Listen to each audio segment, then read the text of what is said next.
اور وہ میرے مقام کو عظیم جانتے ہیں، لہٰذا میرے لیے چند کام انجام دیجیے تاکہ میں آپ کی پیروی کر لوں۔ آپ اپنے بعض شہروں کا انتظام میرے سپرد کر دیجیے اور انہیں میرے اقتدار میں دے دیجیے تاکہ میں آپ کی پیروی کے لیے تیار ہو جاؤں اور آپ کی طرف آؤں۔ مدنی چینل کے ناظرین، حوضہ بن علی الحنفی نے حضرت سلیط بن عمرو عامری رضی اللہ تعالیٰ عنہ کو اپنا جوابی خط اور اس کے ساتھ کپڑوں کا ایک قیمتی جوڑا اور دیگر تحفے دے کر اپنے دربار سے رخصت کیا۔ حضرت سلیط رضی اللہ تعالیٰ عنہ یمامہ سے واپس مدینہ منورہ پہنچے، خاتم النبیین صلی اللہ علیہ وآلہ وسلم کی بارگاہ بیکس پناہ میں حاضر ہوئے اور حوضہ بن علی الحنفی کا وہ خط جس میں اس نے حکومتی عہدے کا مطالبہ کیا تھا، پیارے آقا صلی اللہ علیہ وآلہ وسلم کی بارگاہ میں پیش کر دیا۔ اس کا جوابی خط پڑھ کر پیارے آقا صلی اللہ علیہ وآلہ وسلم نے ارشاد فرمایا، اسلام ملک گیری کے ہوس کے لیے نہیں آیا، اگر زمین کا ایک ٹکڑا بھی ہو تو میں نہ دوں گا، جو کچھ اس کے ہاتھ میں ہے وہ ہلاک ہو جائے گا۔ چنانچہ جب مکہ مکرمہ فتح ہوا تو حضرت جبریل امین علیہ السلام حوضہ بن علی الحنفی کے مرنے کی خبر لائے۔ اس پر آپ علیہ السلام نے ارشاد فرمایا کہ یمامہ میں ایک کذاب پیدا ہوگا جو نبوت کا دعویٰ کرے گا اور اس کے بعد اسے قتل کر دیا جائے گا۔ اس سے آپ علیہ السلام نے مسیلمہ کذاب کے قصے کی طرف اشارہ فرمایا، اور یہ بھی غیب کی خبر تھی جسے حضرت ابوبکر صدیق رضی اللہ تعالیٰ عنہ کے زمانہ خلافت میں واصل جہنم کر دیا گیا۔ اے عاشقان رسول، ابھی آپ نے خاتم النبیین صلی اللہ علیہ وآلہ وسلم کی جانب سے حوضہ بن علی الحنفی کو لکھے گئے مبارک خط سے متعلق پورا واقعہ سنا۔ آئیے اس واقعے سے حاصل ہونے والی چند اہم باتیں سنتے ہیں۔ خاتم النبیین صلی اللہ علیہ وآلہ وسلم نے شاہ فارس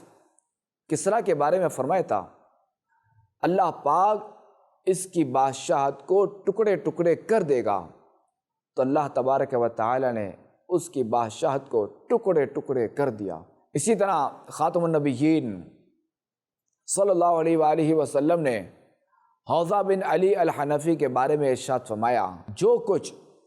اس کے ہاتھ میں ہے ہلاک ہو جائے گا۔ تو بعد میں ایسا ہی ہوا کہ کچھ ہی عرصے کے بعد حوضہ بن علی الحنفی مر گیا اور اس کے ہاتھ میں جو کچھ تھا وہ جاتا رہا۔ یوں ہی خاتم النبیین صلی اللہ علیہ وآلہ وسلم نے مسیلمہ کذاب کے قصے کی طرف اشارہ کرتے ہوئے ارشاد فرمایا، یمامہ میں ایک کذاب پیدا ہوگا جو نبوت کا جھوٹا دعویٰ کرے گا اور اس کے بعد اسے قتل کر دیا جائے گا۔ چنانچہ بعد میں ایسا ہی ہوا کہ یمامہ میں مسیلمہ نامی ایک کذاب یعنی بہت بڑا جھوٹا پیدا ہوا جس نے نبوت کا جھوٹا دعویٰ کیا، اور پھر مسلمانوں کے پہلے خلیفہ امیر المؤمنین حضرت ابوبکر صدیق رضی اللہ تعالیٰ عنہ کے زمانے خلافت میں اسے واصل جہنم کر دیا گیا۔ تو اس سے پتہ چلا کہ خاتم النبیین صلی اللہ علیہ وآلہ وسلم اللہ کریم کی عطا سے غیب کا علم جانتے ہیں، اور یہی وجہ ہے کہ آپ علیہ السلام نے اللہ کریم کی عطا سے مستقبل میں ہونے والے جن واقعات کی غیبی خبر دی، بعد میں وہ سب واقعات بالکل ویسے ہی وقوع پذیر ہوئے جیسے آپ علیہ السلام نے فرمایا تھا۔ مزید یہ کہ مدنی چینل کے ناظرین، جب حوضہ بن علی الحنفی نے اپنے ایمان لانے کے لیے یہ شرط لگائی کہ نبی کریم صلی اللہ علیہ وآلہ وسلم اپنے کچھ علاقوں کی حکومت اس کے سپرد کریں، تو اس پر پیارے آقا صلی اللہ علیہ وآلہ وسلم نے ارشاد فرمایا، اسے زمین کا ایک ٹکڑا بھی نہ دوں گا۔ تو اس سے پتہ چلا کہ اگر کوئی دین اسلام قبول کرنے کے لیے اس طرح کی کوئی غلط شرط لگائے تو اسے قبول نہ کیا جائے گا۔ مدنی چینل کے ناظرین، یہ بھی یاد رہے کہ جب خاتم النبیین صلی اللہ علیہ وآلہ وسلم کی جانب سے مختلف بادشاہوں کے بھیجے گئے خطوط کا مطالعہ کرتے ہیں تو یہ بات سامنے آتی ہے کہ خط پہنچانے والے سفیر کو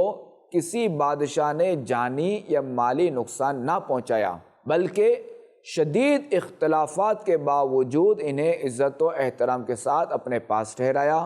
اور تحفے تحائف دے کر اپنے درباروں سے رخصت کیا۔ اسی طرح جب کسریٰ شاہ فارس کے گورنر بازان نے اپنے 2 آدمیوں کو خاتم النبیین صلی اللہ علیہ وآلہ وسلم کی بارگاہ میں بھیجا تو آپ علیہ السلام نے ان سے کچھ تعارض نہ فرمایا۔ وہ پوری حفاظت کے ساتھ آپ علیہ السلام کے علاقے میں ٹھہرے اور پھر آپ علیہ السلام نے اپنا پیغام دے کر انہیں اپنے یہاں سے رخصت فرمایا۔ حالانکہ یہ جو بازان کی طرف سے جو 2 افراد آئے تھے، یہ اپنے زوم فاسد میں خاتم النبیین صلی اللہ تعالیٰ علیہ وآلہ وسلم کو پکڑنے کے لیے آئے تھے اور یہ پیغام دینے کے لیے آئے تھے کہ آپ کو جو ہے وہ روم کے بادشاہ کے پاس آپ کو جانا پڑے گا، ورنہ وہ آپ کا علاقہ اور آپ سب کو وہ شہید کر دے گا۔ مگر آپ علیہ السلام نے انہیں کچھ بھی نہ فرمایا۔ یوں ہی مسیلمہ کذاب کے 2 نمائندے خاتم النبیین صلی اللہ علیہ وآلہ وسلم کی بارگاہ میں حاضر ہوئے تو آپ علیہ السلام نے ان سے ارشاد فرمایا، اگر یہ قانون نہ ہوتا کہ قاصد قتل نہیں کیے جاتے تو میں تمہاری گردنیں مار دیتا۔ مفتی احمد یار خان نعیمی رحمۃ اللہ تعالی علیہ اس حدیث کے تحت فرماتے ہیں کہ مسیلمہ کذاب کے ان 2 نمائندوں کے نام عبداللہ ابن نواحہ اور ابن اثال ہیں۔ یہ دونوں معاذ اللہ مسیلمہ کذاب پر ایمان لا چکے تھے، وہ اسے نبی مانتے تھے۔ تو نبی کریم صلی اللہ علیہ وآلہ وسلم نے مسیلمہ کذاب کے نمائندوں سے فرمایا،